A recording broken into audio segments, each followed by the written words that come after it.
Clearly, we've got a backdrop which financially is not great for a lot of people. Cost of living crisis is putting a lot of pressure on a lot of people.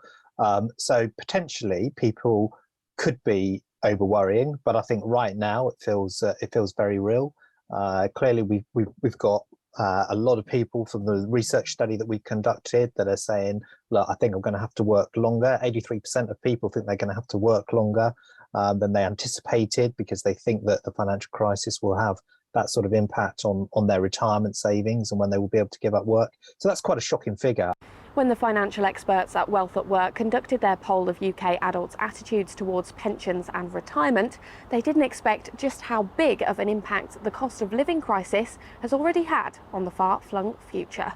Not just a problem for today, the next month or even the next year, a whopping 8 in 10 people believe they'll have to work longer before retiring to make up for the shortfall in savings caused by current financial pressures, with 1 in 3 thinking they'll never be able to afford to retire. If you'd asked me before we did the research whether it would be that large, I probably wouldn't have thought it would be. One of the things with pension contributions, as with people saving generally, is that it becomes almost kind of habit forming. You have the money go out of your bank account every month and you don't really think too much about it.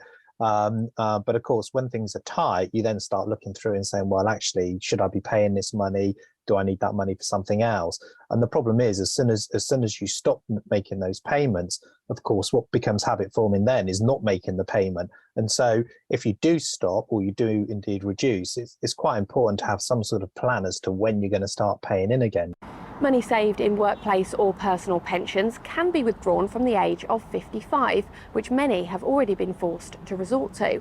Aside from this, many young people have reduced their monthly contributions or even stopped them altogether, something not recommended by the experts. So as those pensions are building up as time goes by, it's always worth looking at them, making sure you're getting the statements so that as you go through your working life, you have some sense as to what income you may be able to generate when you get to retirement.